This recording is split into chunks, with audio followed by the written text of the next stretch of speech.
आज हम Stephen are कोवे की मशहूर किताब the 60 habits of highly effective people पर बात करेंगे।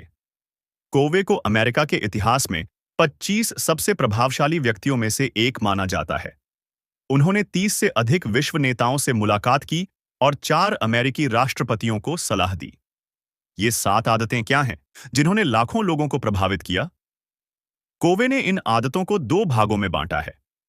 पहली 3 आदतें। खुद पर नियंत्रण, व्यक्तिगत विकास। ये आदतें आश्रित व्यक्ति से स्वतंत्र व्यक्ति बनने में मदद करती है। नंबर 1, सक्रिय रहें। हालात पर प्रतिक्रिया देने के बजाय खुद निर्णय लें।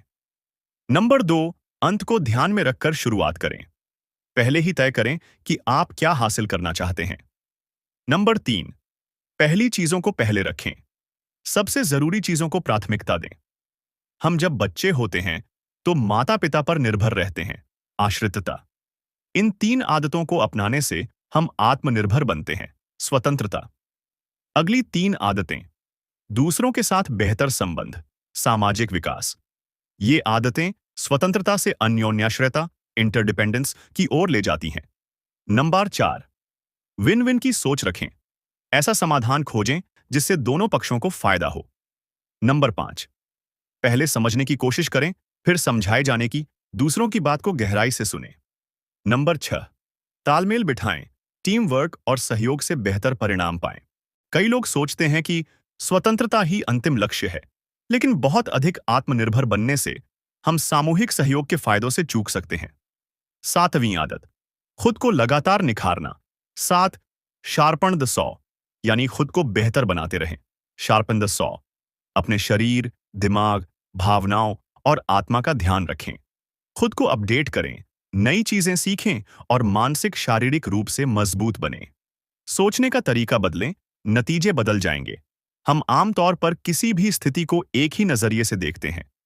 एक प्रसिद्ध मनोवैज्ञानिक प्रयोग में एक क्लास में 2 समूहों के छात्रों को एक ही तस्वीर का अलग-अलग वर्जन दिखाया गया।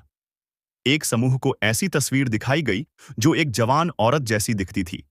दूसरे समूह को एक ऐसी तस्वीर दिखाई गई जो बूढ़ी औरत जैसी दिखती थी। इसके बाद जब दोनों समूहों को मूल तस्वीर दिखाई गई तो बहस छिड़ गई। आधी क्लास कह रही थी कि यह बूढ़ी औरत है, बाकी आधी क्लास अड़ी थी कि यह जवान औरत है। दोनों ग्रुप यह मान रहे थे कि सामने वाला गलत है और वे ही सही हैं।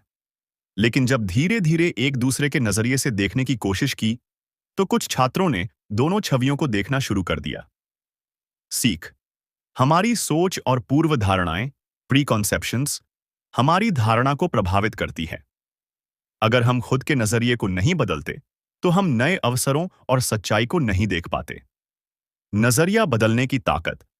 एक सच्ची कहानी। स्टीफन कोवी एक बार न्यूयॉर्क के मेट्रो में सफर कर रहे थे। उनके साथ एक पिता और उसके 3 छोटे बच्चे भी ट्रेन में थे। बच्चे बहुत शोर मचा रहे थे, लोगों को परेशान कर रहे थे। पिता खामोश बैठा था, जैसे उसे कुछ फर्क ही न पड़ रहा हो।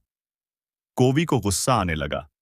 उन्होंने सोचा, कैसा गैर जिम्मेदार पिता है जो अपने बच्चों को संभाल नहीं सकता। आखिरकार उन्होंने पिता से कहा, क्या आप अपने बच्चों को थोड़ा संभाल सकते हैं? वे सभी को डिस्टर्ब कर रहे हैं। पिता ने धीमे स्वर में जवाब दिया, मुझे माफ कीजिए, हम अभी अभी अस्पताल से लौटे हैं। उनकी मां का निधन हो गया है। मैं खुद समझ नहीं पा रहा कि क्या करूं, और शायद वे भी सदमे में हैं। नतीजा, कोवी का पूरा नजरिया पल भर में बदल गया। जहां पहले उन्हें गुस्सा आ रहा था, अब उनकी हमदर्दी जाग गई। उन्होंने महसूस किया कि हमें हर स्थिति को पूरी तरह समझे बिना जल्दी जज नहीं करना चाहिए। सीख। जल्दी जज मत करो। हर किसी की कोई ना कोई अनकही कहानी होती है। परिस्थिति समझे बिना निष्कर्ष निकालना गलत हो सकता है। आदतों की ताकत। कोवी कहते हैं कि आदतें हमारे जीवन की दिशा तय करती हैं। आदतें 3 चीजों से मिलकर बनती हैं। नंबर 1, ज्ञान, नॉलेज, मुझे पता है कि क्या करना है। नंबर 2, कौशल, स्किल, मुझे पता है कि इसे कैसे करना है। नंबर 3, इच्छा, डिजायर, मैं इसे करना चाहता हूं। जब ये तीनों मिलते हैं तभी एक मजबूत आदत बनती है। रॉकेट लॉन्च की आदत बदलना आसान नहीं होता। तरह सबसे ज्यादा ऊर्जा शुरुआती चरण में लगती है। एक बार सही आदत बन जाए तो आगे का सफर आसान हो जाता है।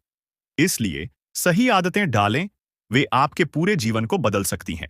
हमेशा हमारे पास एक विकल्प होता है। स्टीफन आर कोवे के अनुसार हमारी सबसे बड़ी शक्ति चुनाव करने की स्वतंत्रता है।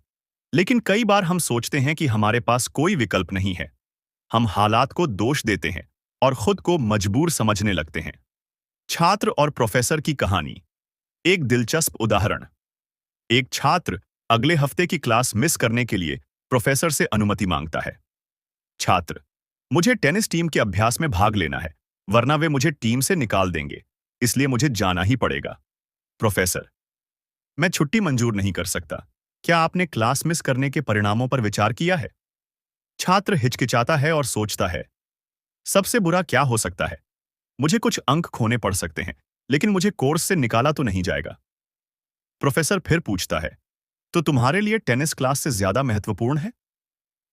छात्र अब सोचने लगता है, मैंने फायदे नुकसान तौल लिए हैं। अगर मैं क्लास मिस करता हूं, तो मैं सहपाठियों से नोट्स लेकर उसे कवर कर सकता हूं। लेकिन अगर मैं अभ्यास में नहीं गया, तो मुझे टीम से निकाल दिया जाएगा। इसलिए मैं टेनिस प्रैक्टिस को चुनता हूं। अब प्रोफेसर सहमत हो जाते हैं। शिक्षा: हम हमेशा चुनाव कर सकते हैं। पहले छात्र ने कहा, मेरे पास कोई विकल्प नहीं है। यह आश्रित मानसिकता, डिपेंडेंट माइंडसेट को दर्शाता है। ऐसा लग रहा था कि उसके जीवन का नियंत्रण दूसरों के हाथ में है। बाद में उसने कहा, मैंने सोच समझकर फैसला किया है और टेनिस को चुना है। अब उसने स्वतंत्र मानसिकता, इंडिपेंडेंट माइंडसेट अपनाई। उसने जिम्मेदारी ली कि वह खुद अपने निर्णयों का मालिक है। सीख: जीवन में हमेशा एक चुनाव होता है। अगर हम खुद को मजबूर समझते हैं, तो हम अपनी शक्ति खो देते हैं। लेकिन अगर हम जिम्मेदारी लेते हैं, तो हम अपने जीवन पर नियंत्रण पा सकते हैं। प्यार एक भावना नहीं, एक क्रिया है। एक व्यक्ति कोवी के पास आया और बोला, मैं अब अपनी पत्नी से प्यार नहीं करता, मैं क्या करूं? कोवी ने जवाब दिया, तो उससे प्यार करो। आदमी चौंक गया और बोला, नहीं, आप समझे नहीं। मैंने कहा कि मैं उससे प्यार नहीं करता। कोवी मुस्कुराए और बोले, हाँ, मैंने सुना, और मैं फिर से कह रहा हूं, उससे प्यार करो। क्यों? क्योंकि प्यार सिर्फ एक भावना नहीं, एक क्रिया है। अगर आप प्यार करना जारी रखते हैं, ध्यान देते हैं, सम्मान देते हैं, छोटे छोटे अच्छे काम करते हैं, तो भावना खुद ब खुद वापस आ जाएगी। इससे हमें यह सीखना चाहिए, भावनाएं हमारे नियंत्रण में नहीं होती, लेकिन हमारे कर्म होते हैं। अगर हम सही कर्म करते हैं, तो भावनाएं भी बदल सकती हैं। हम अपने जीवन में हमेशा एक विकल्प रख सकते हैं, चाहे वह टेनिस और क्लास के बीच चुनाव हो या अपने रिश्तों को सुधारने की कोशिश। जब तक हम यह मानते रहेंगे कि हमारे पास कोई विकल्प नहीं है, हम अपनी शक्ति खो देंगे। लेकिन जब हम अपनी जिम्मेदारी लेते हैं, तब हम सच में अपने जीवन के मालिक बन जाते हैं। सक्रिय बने, अपनी शक्ति को पहचानें। क्या आपको कभी ऐसा महसूस हुआ है कि आपके पास कोई विकल्प ही नहीं है? क्या आप बाहरी हालात के सामने खुद को बेबस महसूस करते हैं? अगर हां, तो इसका मतलब है कि आपने अपनी शक्ति को छोड़ दिया है। एक, चुनाव करने की शक्ति। आपके पास हमेशा एक विकल्प है। अगर आप कहते हैं, मेरे पास कोई विकल्प नहीं है, तो आप अपनी ही शक्ति को नकार रहे हैं। लेकिन सच यह है कि जीवन में हर स्थिति में हमें कोई ना कोई चुनाव जरूर मिलता है। उदाहरण, जब कोई समस्या आती है, तो आप तय कर सकते हैं कि आप हार मानेंगे या डटकर सामना करेंगे। अगर कोई आपको गुस्सा दिलाता है, तो आप तय कर सकते हैं कि आप रिएक्ट करेंगे या शांत रहेंगे। सफल लोग जानते हैं कि वे अपने जीवन के मालिक हैं और उनके पास हमेशा एक विकल्प होता है। 2, प्रभाव और चिंता के चक्र। सही चीजों पर ध्यान दें। हमारे जीवन में दो तरह के क्षेत्र होते हैं। ए, प्रभाव का चक्र, सर्कल ऑफ इन्फ्लुएंस। इसमें वे चीजें आती हैं जिन्हें आप बदल सकते हैं। आपकी आदतें, आपका ज्ञान, आपका स्वास्थ्य, आपका करियर, आपके रिश्ते, ये सभी आपके नियंत्रण में हैं। बी, चिंता का चक्र, सर्कल ऑफ कंसर्न। इसमें वे चीजें आती हैं जिन्हें आप बदल नहीं सकते, केवल चिंता कर सकते हैं। राजनीति, मौसम, दूसरों की राय, इंटरनेट पर ट्रेंडिंग बहसें, ये आपके नियंत्रण में नहीं है। सफल लोग अपनी ऊर्जा अपने प्रभाव के चक्र में लगाते हैं। सामान्य लोग अपनी ऊर्जा चिंता के चक्र में बर्बाद करते हैं। 3, आपकी शक्ति कहाँ है? क्या आपने देखा है कि कई लोग ऑनलाइन बहस करने या ट्रेंडिंग विषयों पर चर्चा करने में अपना समय बर्बाद करते हैं? वे अपना ध्यान उन चीजों पर लगाते हैं जिन्हें वे बदल ही नहीं सकते। अगर वे वही समय खुद को सुधारने में लगाएं तो क्या होगा? वे अच्छी किताबें पढ़ सकते हैं, वे कोई नई स्किल सीख सकते हैं, वे अपने स्वास्थ्य पर काम कर सकते हैं। यही सक्रिय होने का असली मतलब है, उन चीजों पर ध्यान देना जो आपके नियंत्रण में है। 4. आज से ही सक्रिय बने। पहली आदत को समझें और अपनाएं। एक आपके पास हमेशा एक विकल्प होता है, इसलिए खुद को शक्तिहीन मत समझिए। 2. अपनी ऊर्जा प्रभाव के चक्र में लगाइए, न कि चिंता के चक्र में। आज से ही सक्रिय बने और अपने जीवन का नियंत्रण खुद लें। अंत को ध्यान में रखकर शुरुआत करें। अपना लक्ष्य स्पष्ट करें। क्या आप बिना मानचित्र के किसी अनजान शहर में सफर कर सकते हैं? अगर आपको खुद नहीं पता कि आप कहां जाना चाहते हैं, तो आप वहां कैसे पहुंचेंगे? स्टीफन कोवी कहते हैं कि जीवन में भी यही नियम लागू होता है। आपको पहले अपना अंतिम लक्ष्य तय करना होगा। 1. मानसिक सृजन, मेंटल क्रिएशन, और भौतिक सृजन, फिजिकल क्रिएशन। क्रिएशन, निशान। हर चीज 2 बार बनाई जाती है, एक बार दिमाग में और दूसरी बार असलियत में। निशान, अगर आप पहले से योजना नहीं बनाएंगे तो आप अपनी ऊर्जा व्यर्थ खर्च करेंगे। उदाहरण, एक घर बनाने से पहले उसका नक्शा बनाया जाता है। एक बिजनेस शुरू करने से पहले उसका प्लान तैयार किया जाता है। एक किताब लिखने से पहले उसकी रूपरेखा बनाई जाती है। इसी तरह, अगर आप अपने जीवन का कोई स्पष्ट लक्ष्य नहीं तय करते, तो आप इधर-उधर भटक सकते हैं। 2. अपनी विरासत की कल्पना करें। आप कैसे याद किए जाना चाहते हैं? कोवे एक अनोखा अभ्यास सुझाते हैं। अपनी मौत के बाद के दृश्य की कल्पना करें। सोचिए कि आपका अंतिम संस्कार हो रहा है। आपके परिवार वाले आपके बारे में क्या कहेंगे? आपके दोस्त आपको कैसे याद करेंगे? आपने समाज में क्या योगदान दिया? क्या आप चाहते हैं कि लोग आपको एक दयालु, ईमानदार और प्रेरणादायक व्यक्ति के रूप में याद करें, या सिर्फ एक ऐसे इंसान के रूप में जिसने बिना कोई लक्ष्य बनाए जीवन बिताया? इस अभ्यास से आपको अपने जीवन के असली उद्देश्य का एहसास होगा। 3. अपने व्यक्तिगत mission statement, personal mission statement को लिखें। एक मिशन स्टेटमेंट आपकी जिंदगी की गाइडलाइन बन सकता है। यह आपको हर मुश्किल स्थिति में सही निर्णय लेने में मदद करेगा। मिशन स्टेटमेंट लिखते समय ये प्रश्न पूछें। 1. मेरी जिंदगी का सबसे महत्वपूर्ण उद्देश्य क्या है?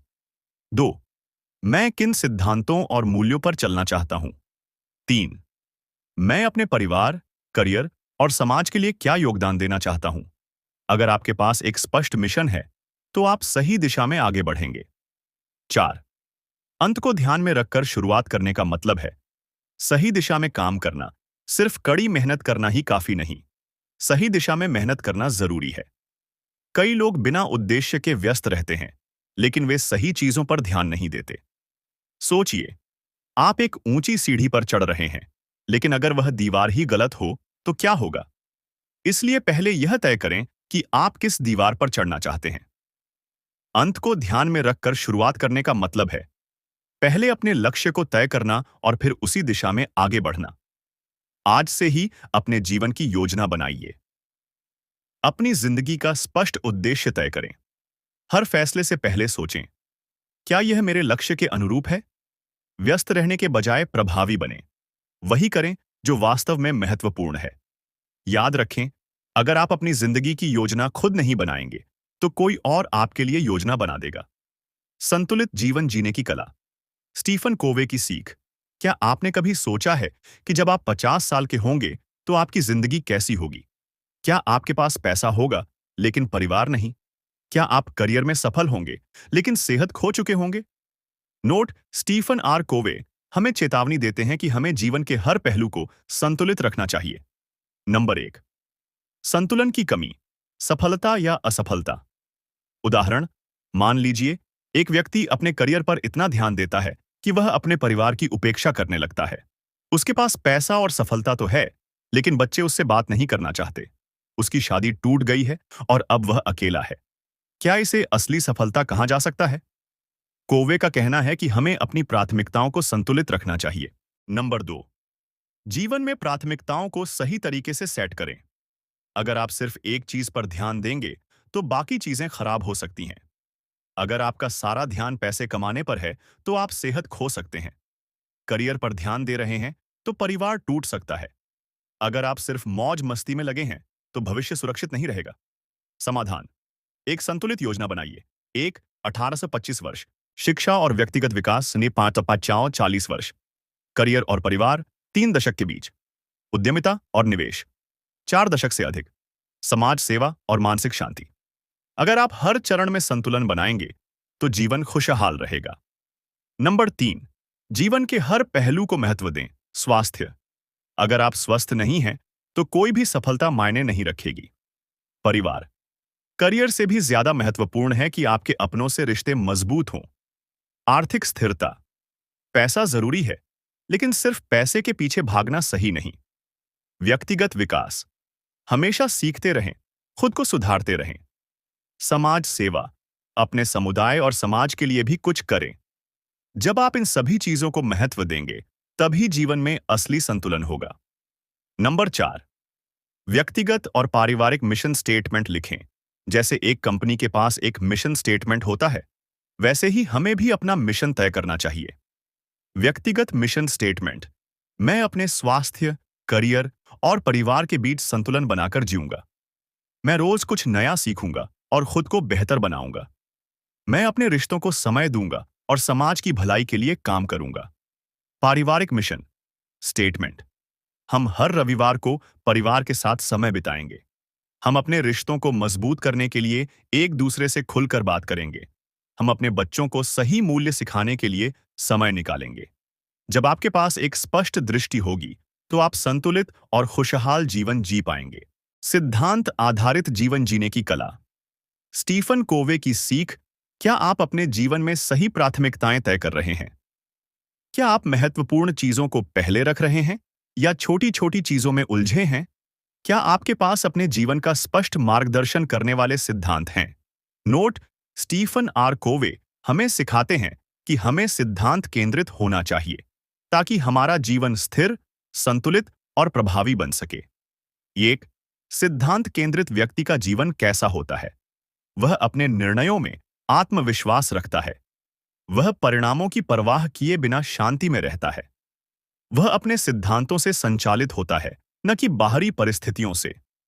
उसके पास स्पष्ट दिशा, ज्ञान और शक्ति होती है, जिससे उसका जीवन सकारात्मक और संतुलित होता है। अगर आपके जीवन में स्पष्ट सिद्धांत होंगे, तो आप अपने रास्ते से नहीं भटकेंगे। 2, अंत को ध्यान में रखकर शुरू करें। Begin with the and in mind. आपका जीवन कहां जा रहा है? आप किस तरह के व्यक्ति बनना चाहते हैं? आपके जीवन का अंतिम लक्ष्य क्या है? अगर आपके पास कोई स्पष्ट दिशा नहीं होगी, तो आप जीवन में खो सकते हैं। एक आसान तरीका: अपने अंतिम संस्कार की कल्पना करें। लोग आपके बारे में क्या कहेंगे? आप कैसे याद किया जाना चाहेंगे? आपके परिवार, दोस्तों और सहकर्मियों के लिए आपकी क्या विरासत होगी? जब आप इन सवालों के जवाब देंगे, तो आपको अपनी प्राथमिकताएं स्पष्ट हो जाएंगी। 3, प्राथमिकता तय करें।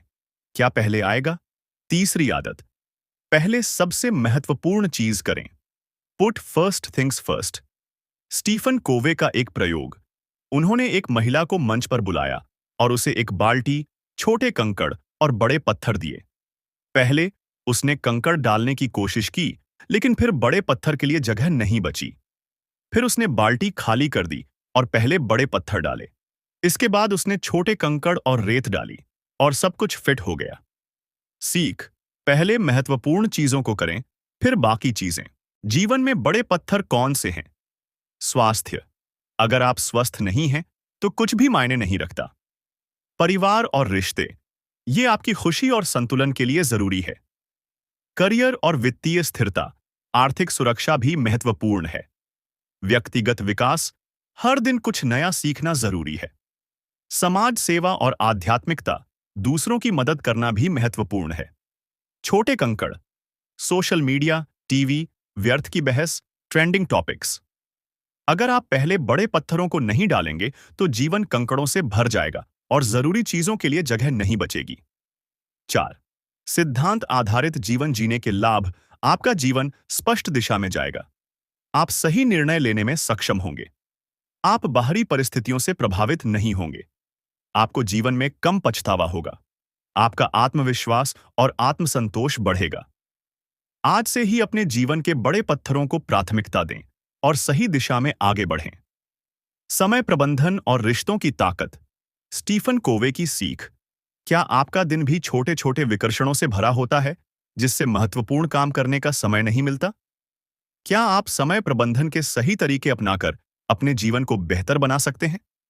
नोट: स्टीफन आर कोवे हमें सिखाते हैं कि हमें पहले उन चीजों पर ध्यान देना चाहिए जो महत्वपूर्ण हैं, लेकिन जरूरी नहीं है। 1. प्राथमिकता तय करें। महत्वपूर्ण बनाम जरूरी कार्य। महत्वपूर्ण कार्य दीर्घकालिक लक्ष्यों से जुड़े होते हैं, आपकी व्यक्तिगत और व्यावसायिक सफलता पर गहरा असर डालते हैं। उदाहरण: नई स्किल सीखना, स्वास्थ्य पर ध्यान देना, रिश्तों को मजबूत करना, योजना बनाना। जरूरी कार्य तत्काल ध्यान देने की मांग करते हैं, ज्यादातर बाहरी परिस्थितियां इन्हें बनाती हैं। उदाहरण: ईमेल्स का जवाब देना, फोन कॉल्स, डेडलाइन पर काम करना, छोटी छोटी परेशानियां। समस्या: अगर आप सिर्फ जरूरी कार्यों में उलझे रहते हैं, तो आपके पास महत्वपूर्ण कार्यों के लिए समय नहीं बचता। समाधान: पहले महत्वपूर्ण कार्यों को करें। दिन की शुरुआत उन्हीं से करें। अवकाश और बाकी चीजें इन्हीं के आसपास फिट हो जाएंगी। इससे तनाव भी कम होगा, क्योंकि आपने जरूरी चीजें पहले ही कर ली हैं। 2. भावनात्मक बैंक खाता। रिश्तों को मजबूत करने का तरीका: आपके रिश्ते भी एक बैंक अकाउंट की तरह होते हैं। डिपॉजिट: रिश्ते मजबूत करने वाले काम, समय देना और सुनना। ईमानदारी और भरोसे के साथ बातचीत, बिना शर्त प्यार और सहयोग। छोटी छोटी चीजों की सराहना करना। निकासी: रिश्ते कमजोर करने वाले काम, आलोचना और अवहेलना। वादे तोड़ना: जरूरत के समय अनुपस्थित रहना। गलतफहमी और संचार की कमी: अगर आप अपने रिश्तों में सिर्फ निकासी कर रहे हैं, यानी आलोचना, नकारात्मकता, उपेक्षा, तो जब जरूरत पड़ेगी तब बैलेंस खत्म हो चुका होगा। समाधान: रोज कुछ अच्छा करें, सराहना करें, समय दें, ध्यान से सुनें। अपने रिश्तों को प्राथमिकता दें, केवल काम या सफलता पर ध्यान न दें। अपने बच्चों, जीवन साथी, माता पिता और दोस्तों के साथ मजबूत भावनात्मक खाता बनाएं। 3. स्वतंत्रता से अन्योन्याश्रयता की ओर।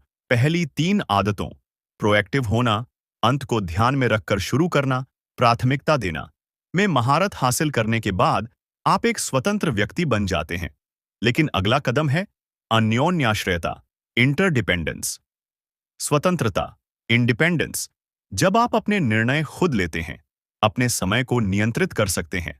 अन्योन्याश्रयता, इंटरडिपेंडेंस: जब आप अपनी स्वतंत्रता का उपयोग दूसरों के साथ मिलकर काम करने के लिए करते हैं, जिससे सभी को फायदा होता है। सफल रिश्ते, टीम वर्क और परिवार में अन्योन्याश्रयता की भूमिका अहम होती है। अगला कदम: 1. अपने रिश्तों और टीम में योगदान दें। 2. केवल व्यक्तिगत सफलता पर ध्यान न दें, बल्कि सामूहिक सफलता के लिए काम करें। 3. भरोसा बनाएं और दीर्घकालिक दृष्टिकोण अपनाएं। समय को सही तरीके से प्रबंधित करें। पहले सबसे महत्वपूर्ण कार्य करें। अपने रिश्तों का ध्यान रखें। भावनात्मक बैंक खाते में लगातार डिपॉजिट करें। स्वतंत्रता से अन्योन्याश्रयता की ओर बढ़ें। अपनी सफलता के साथ दूसरों की भी मदद करें। आज से ही अपने जीवन में ये बदलाव लाएं और एक प्रभावी, संतुलित और सफल जीवन की ओर कदम बढ़ाएं। भावनात्मक बैंक खाता और जीत जीत की मानसिकता। स्टीफन कोवे की सीख। क्या आपके रिश्ते और करियर में संतुलन बनाए रखना मुश्किल हो रहा है? क्या आप प्रतिस्पर्धा के बजाय सहयोग से अधिक सफलता पा सकते हैं? नोट: स्टीफन आर कोवे हमें सिखाते हैं कि जीवन सिर्फ जीतने के बारे में नहीं है, बल्कि दीर्घकालिक सफलता के लिए जीत जीत मानसिकता अपनाना जरूरी है। 1. हंस और सुनहरे अंडे का सादृश्य। संतुलन क्यों जरूरी है? कल्पना करें कि आपके पास एक हंस है जो हर दिन एक सुनहरा अंडा देता है। आपको नियमित लाभ, सुनहरे अंडे मिल रहे हैं। लेकिन अगर आप लालच में आकर हंस को ही मार दें, तो क्या होगा? आपको एक बार में सभी अंडे तो मिल जाएंगे, लेकिन भविष्य में कुछ नहीं बचेगा। यह सादृश्य हमें सिखाता है कि हमें अपने संसाधनों, समय, ऊर्जा, रिश्ते और शरीर को संतुलित तरीके से प्रबंधित करना चाहिए। समाधान: भावनात्मक बैंक खाता बनाएं। रिश्तों में लगातार निवेश करें, न कि सिर्फ उनसे फायदा उठाने की कोशिश करें। स्वास्थ्य और करियर में संतुलन बनाएं। लगातार मेहनत करें, लेकिन अपने स्वास्थ्य को नुकसान न पहुंचाएं। सफलता के लिए दीर्घकालिक दृष्टिकोण अपनाएं, सिर्फ तत्काल लाभ पर ध्यान न दें। 2. भावनात्मक बैंक खाता। रिश्तों में निवेश करें। भावनात्मक बैंक खाता एक ऐसा खाता है जिसमें आप जितना निवेश करते हैं उतना ही अच्छा रिश्ता पाते हैं। डिपॉजिट: रिश्ते मजबूत करने वाले काम। दूसरों को ध्यान से सुनना, अपने वादों को निभाना, छोटी छोटी बातों की सराहना करना, बिना किसी शर्त के समर्थन देना। निकासी: रिश्ते कमजोर करने वाले काम।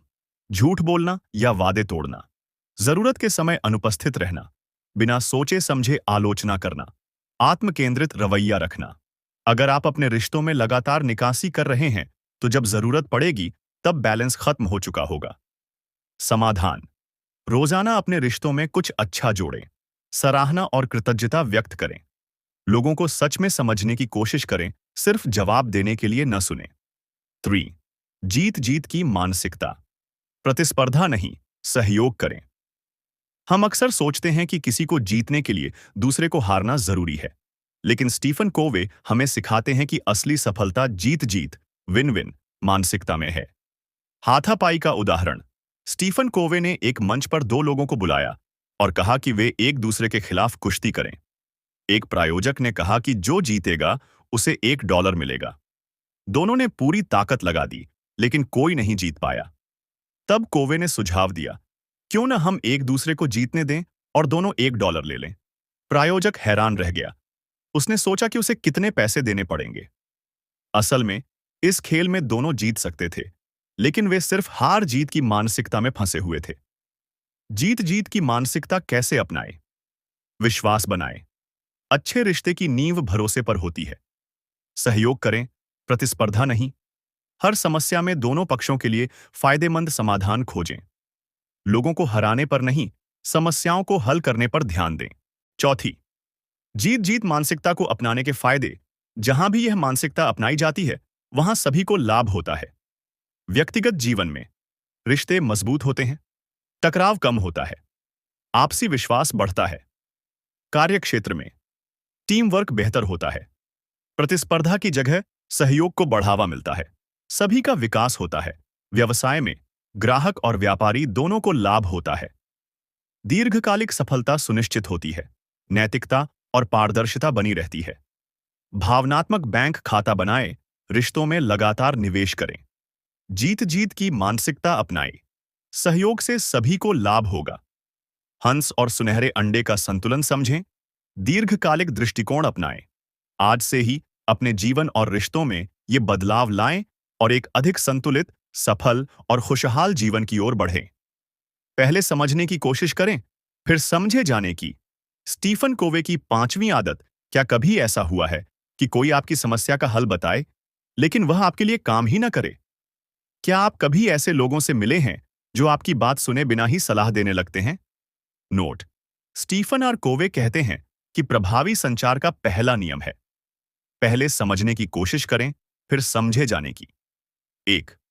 डॉक्टर और चश्मे का उदाहरण। सभी के लिए एक ही समाधान काम नहीं करता। कल्पना करें कि आप अपनी दृष्टि से जुड़ी समस्या के लिए डॉक्टर के पास जाते हैं। डॉक्टर बिना आपकी समस्या सुने अपने चश्मे उतारकर आपको दे देते हैं और कहते हैं, इन्हें पहनिए, ये मेरे लिए बिल्कुल सही काम करते हैं। आप उन्हें लगाते हैं, लेकिन आपको सब कुछ धुंधला दिखने लगता है। डॉक्टर फिर भी जोर देकर कहते हैं, लेकिन ये मेरे लिए काम करते हैं, तो आपके लिए भी करने चाहिए। यही गलती हम रोजमर्रा की जिंदगी में करते हैं। हम दूसरे की समस्या को पूरी तरह समझे बिना ही अपने अनुभव के आधार पर उन्हें सलाह देने लगते हैं। हम यह मान लेते हैं कि जो हमारे लिए काम करता है, वह उनके लिए भी करेगा। समाधान: पहले पूरी तरह से सुनें और समझें कि सामने वाले की असली समस्या क्या है। फिर ऐसा समाधान दें जो उनकी परिस्थितियों के हिसाब से उपयुक्त हो। 2. सक्रिय सुनना। सबसे बड़ा संचार कौशल। क्या आप कभी किसी से अपनी समस्या शेयर करते हैं और वो तुरंत सलाह देने लगते हैं, बिना आपकी बात पूरी सुने? अधिकतर लोग सुनने के बजाय जवाब देने पर ज्यादा ध्यान देते हैं। सक्रिय सुनने का मतलब है पूरी तरह ध्यान से सुनना, बिना बीच में टोके, बिना अपना निर्णय बनाए। अच्छा सुनने वाले लोग क्या करते हैं? वे बीच में बाधा नहीं डालते। वे सिर्फ यह सोचकर नहीं सुनते कि उन्हें क्या जवाब देना है। वे सुनते समय सामने वाले की भावनाओं और दृष्टिकोण को समझने की कोशिश करते हैं।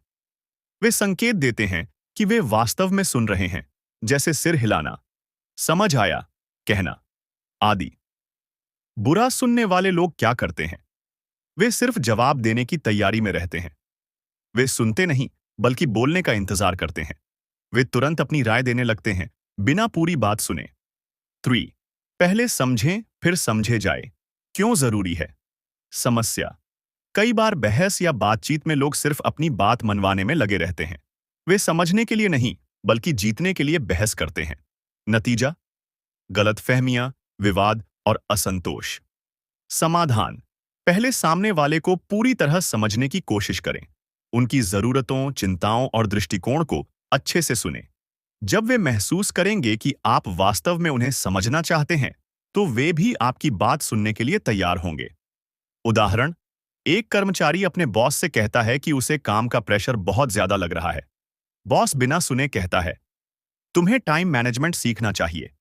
लेकिन अगर बॉस पहले सुनता और समझता कि कर्मचारी किन समस्याओं से जूझ रहा है, तो वह सही समाधान निकाल सकता था। चौथा, सक्रिय सुनने की ताकत रिश्तों में सुधार लाए।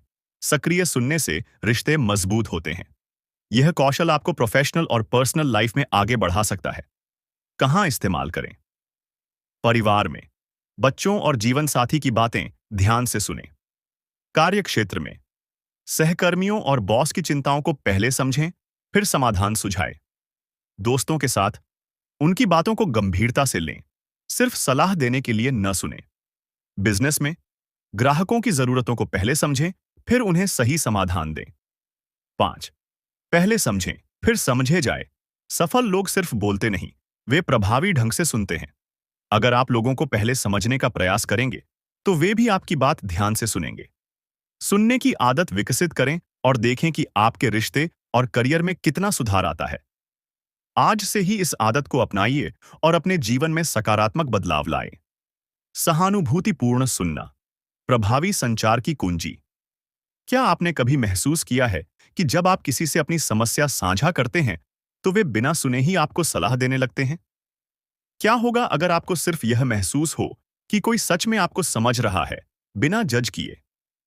सहानुभूतिपूर्ण सुनना, एम्पैथेटिक लिसनिंग, एक ऐसा कौशल है जो न केवल आपके रिश्तों को मजबूत करेगा, बल्कि लोगों के साथ आपके कनेक्शन को भी गहरा करेगा। 1. आत्मकथात्मक सुनना बनाम सहानुभूतिपूर्ण सुनना। आत्मकथात्मक सुनना क्या है? जब आप दूसरे की बात अपने अनुभवों और धारणाओं के चश्मे से सुनते हैं। जब आप जल्दी से सलाह देने लगते हैं, बिना पूरी बात सुने। जब आप दूसरे के इमोशंस को नजरअंदाज कर देते हैं और सिर्फ अपनी राय थोपने लगते हैं। दूसरे व्यक्ति की भावनाओं को समझने की कोशिश करना, बिना निर्णय सुनाए। उनकी बातों को उनके दृष्टिकोण से देखने की कोशिश करना। मैं समझता हूं कि तुम्हें कैसा लग रहा है, जैसी बातें कहना। 2. उदाहरण, एक बच्चे और पिता की बातचीत परिस्थिति। बच्चा कहता है कि स्कूल बहुत उबाऊ है। मेरा दोस्त जॉन पढ़ाई छोड़कर ऑटो मैकेनिक बन गया और अच्छा कमा रहा है। अगर पिता आत्मकथात्मक सुनने वाला हो, तुम अभी बहुत छोटे हो, शिक्षा भविष्य के लिए जरूरी है। बच्चा अब अपनी भावनाओं को व्यक्त नहीं कर पाएगा और महसूस करेगा कि पिता उसकी बात नहीं समझ रहे हैं। अगर पिता सहानुभूतिपूर्ण सुनने वाला हो, ऐसा लगता है कि तुम स्कूल से बहुत निराश हो। तुम्हें लगता है कि जो तुम स्कूल में सीख रहे हो, वह जीवन में व्यावहारिक रूप से काम नहीं आएगा। बच्चा महसूस करेगा कि पिता उसकी बात समझ रहे हैं और वह खुलकर अपनी असली चिंता व्यक्त करेगा। नतीजा, बच्चा अंत में खुलता है और बताता है कि असल में उसे अपने पढ़ाई के स्तर को लेकर चिंता है। पिता बिना सलाह दिए भी बच्चे को खुद अपनी भावनाओं को पहचानने में मदद कर सकता है। 3. सहानुभूतिपूर्ण सुनने के 4 महत्वपूर्ण नियम। 1. कम बोलें, अधिक पूछें। लोग तब खुलते हैं जब वे महसूस करते हैं कि उन्हें जज नहीं किया जा रहा। बातचीत का उद्देश्य बहस करना नहीं, बल्कि समझना होना चाहिए। 2. उनकी भावनाओं को प्रतिबिंबित करें। गलत तरीका, तुम्हें ऐसा नहीं सोचना चाहिए। सही तरीका, तुम इस बारे में बहुत परेशान लग रहे हो। यह व्यक्ति को आश्वस्त करता है कि उसकी भावनाएं वैध हैं। 3. बिना निष्कर्ष निकाले सुने। तुरंत राय देने की बजाय उनकी बात पूरी होने दें, जैसे कि ओह, तो तुम ऐसा महसूस कर रहे हो, कहकर बात को जारी रखें। 4. सुधारने की कोशिश मत करें। हर समस्या का हल देना जरूरी नहीं, कभी-कभी सिर्फ सुना जाना ही सबसे बड़ा समाधान होता है। मैं समझता हूं कि तुम कैसा महसूस कर रहे हो। यह वाक्य कई बार सबसे ज्यादा मददगार हो सकता है। 4. सहानुभूतिपूर्ण सुनना क्यों जरूरी है? रिश्तों में सुधार। जब आप सही मायने में सुनते हैं, तो आपके रिश्ते गहरे और मजबूत होते हैं। व्यावसायिक सफलता, क्लाइंट, सहकर्मी या कर्मचारी जब महसूस करते हैं कि उनकी बात सुनी जा रही है, तो वे आपके साथ अधिक खुलकर काम करते हैं। तनाव कम करता है। जब लोग अपनी भावनाएं साझा कर सकते हैं, तो वे हल्का महसूस करते हैं और बेहतर निर्णय लेते हैं। 5. निष्कर्ष, सुनने की शक्ति अपनाएं। क्या आप अपने रिश्तों को सुधारना चाहते हैं? क्या आप चाहते हैं कि लोग आपके साथ अधिक ईमानदारी से बातचीत करें? तो आज से आत्मकथात्मक सुनना छोड़ें और सहानुभूतिपूर्ण सुनने की आदत डालें। याद रखें, पहले समझें, फिर समझे जाए। कम बोलें, अधिक सुनें। दूसरे की भावनाओं को स्वीकार करें, बिना जज किए। आज ही इस कौशल को अपनाएं और अपने जीवन में बदलाव देखें। छठी आदत, तालमेल बनाना, सिनर्जाइज। क्या आपने कभी देखा है कि प्रकृति में सब कुछ मिलकर काम करता है? पेड़, झाड़ियां, घास, सूक्ष्म जीव और जानवर सभी मिलकर एक स्वस्थ पारिस्थितिकी तंत्र का निर्माण करते हैं। ठीक इसी तरह, यदि हम अपने व्यक्तिगत मतभेदों को अपनाकर रचनात्मक सहयोग करें, तो हम व्यक्तिगत प्रयासों से कहीं अधिक प्राप्त कर सकते हैं। यही तालमेल, सिनर्जी का सिद्धांत है। 1. तालमेल का अर्थ क्या है? जब दो या दो से अधिक लोग मिलकर कुछ ऐसा हासिल करते हैं जो वे अकेले नहीं कर सकते। जब मतभेदों को समस्या के बजाय एक अवसर के रूप में देखा जाता है। जब लोग रक्षात्मक रवैये से निकलकर रचनात्मक समाधान पर ध्यान केंद्रित करते हैं। 2. संचार के 3 स्तर। 1. रक्षात्मक संचार, डिफेंसिव कम्युनिकेशन। मैं सही हूं, तुम गलत हो। यह जीत हार की मानसिकता से उपजता है। इसमें लोग अपनी स्थिति की रक्षा करने में अधिक समय लगाते हैं, बजाय इसके कि वे एक साथ हल निकालें। 2. सम्मानजनक संचार, रिस्पेक्टफुल कम्युनिकेशन। ठीक है, हम समझौता कर सकते हैं। इसमें दोनों पक्ष अपनी कुछ मांगों को छोड़ देते हैं, लेकिन यह आदर्श स्थिति नहीं है। यह एक तटस्थ समाधान देता है, लेकिन अक्सर दोनों पक्ष पूरी तरह से संतुष्ट नहीं होते। 3. तालमेलपूर्ण संचार, सिनर्जिस्टिक कम्युनिकेशन। आइए एक ऐसा समाधान खोजें जो हम दोनों के लिए सबसे अच्छा हो। यह एक विन विन मानसिकता से आता है। यह रचनात्मक समाधान उत्पन्न करता है, जहां दोनों पक्षों की शक्तियों को मिलाकर एक नया, बेहतर समाधान निकाला जाता है। मतभेदों का सम्मान करें, रचनात्मक वातावरण को बढ़ावा दें। सिर्फ समझौते पर न रुकें, बल्कि एक नया, बेहतर समाधान खोजें। 3. तालमेल का उदाहरण, जंगल में चींटियां और पेड़। जंगल में चींटियां और पेड़ एक दूसरे की मदद करते हैं। चींटियां पेड़ पर चढ़कर हानिकारक कीड़ों को हटाती हैं। पेड़ चींटियों को रहने के लिए जगह और भोजन देते हैं।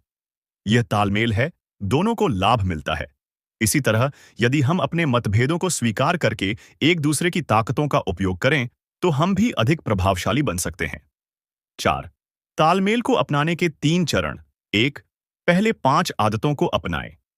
तालमेल अपने आप नहीं बनता। यह तभी संभव है जब आप पहले समझने की कोशिश करें, जीत-जीत सोचें और सहानुभूतिपूर्ण सुनने की आदत डालें। 2. खुले दिमाग से सहयोग करें, विभिन्न विचारों और दृष्टिकोणों को स्वीकार करें। यह माने कि आपके पास सभी उत्तर नहीं हैं। टीम वर्क से बेहतर समाधान मिल सकते हैं। 3. मतभेदों का सम्मान करें। लोग अलग-अलग सोचते हैं और यह ताकत भी हो सकती है। मतभेदों को कमजोरी नहीं, बल्कि रचनात्मकता बढ़ाने का अवसर मानें। 7वीं आदत, आरी तेज करना, शार्पन द सॉ। यदि मेरे पास पेड़ काटने के लिए 6 घंटे हों, तो मैं पहले 4 घंटे अपनी आरी तेज करने में लगाऊंगा।